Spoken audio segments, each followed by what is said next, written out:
Jean-Luc Sands was 18 years old in 1971 when he set sail for the French territory of Polynesia on board a military vessel. During his 2 years in the Pacific, the young mechanic would take part in 5 nuclear tests. It was a long time at sea because we were actually patrolling to prevent foreign ships from approaching or to secure the area. So we were really happy when we heard that there was going to be an explosion the next morning or evening, because we said to ourselves, the explosion is over, we might be able to go back to Papeete and get a few days' rest. So we waited impatiently for that famous cloud, and then after, we would take air and seawater samples.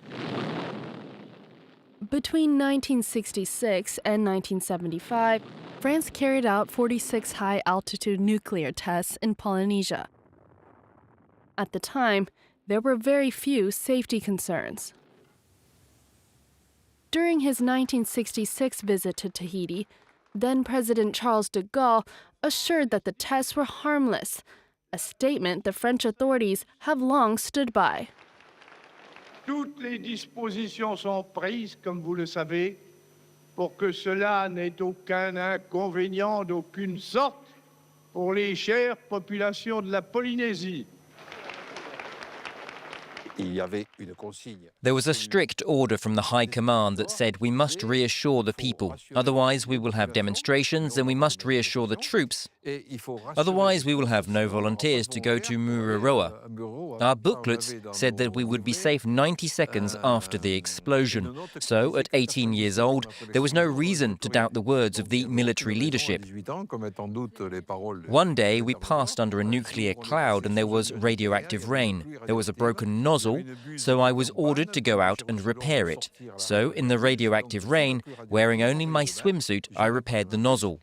And when I was done, I went back inside. I took a shower to wash off the seawater, and that was it. So, I was completely unaware. In 1992, at the age of 38, Jean-Luc spent 13 hours in a coma after suffering a double heart attack. I asked myself, could there be a connection, and had they lied about something? Many of the veterans who participated in the nuclear testing have since developed illnesses that could be linked to radiation exposure.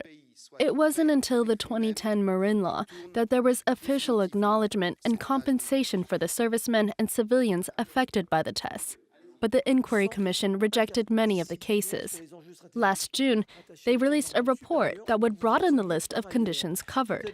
It also recommended removing the required level of radiation exposure in order to receive compensation. The report backs the removal of the millisievert threshold, which is only a policy suggestion and not a scientific or medical recommendation. So in this case, it shouldn't be used, and plus, its application is highly arbitrary. Mariana Reed Arbelo estimates that around 13,000 people impacted by the tests could qualify for reparations today, around 10 times more than the victims who have already received compensation. Another goal of the Inquiry Commission is to commemorate the past and to seek the forgiveness of the Polynesian people, whose lives were forever changed by the nuclear tests. This is one of the Commission's objectives, to re-examine our history, to be able to explain why, at this time, people chose to go and work in order to protect and feed their families, without being aware of the health consequences that it would have in the future. This work of remembrance has long been hindered by state secrecy, at the heart of the military's nuclear activities.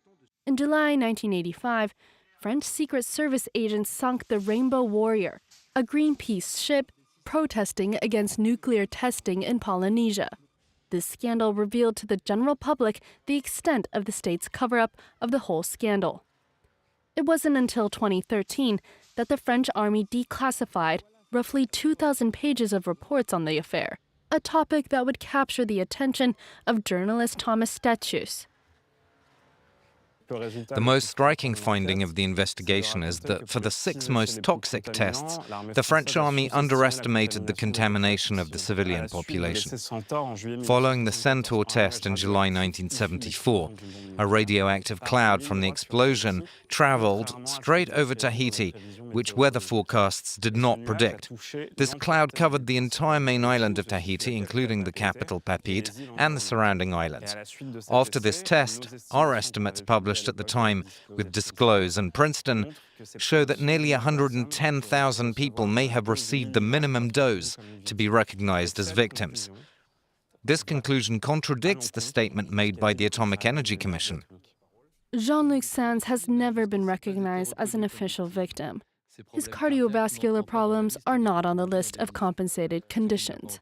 This, however, did not prevent him from becoming the spokesperson for victims of nuclear testing. I was looking for the truth about my health problems. With the association, we've worked hard, and we've succeeded in getting a law passed. If the government had done its job, we wouldn't need the association. I wouldn't have to keep going to Paris to defend our case.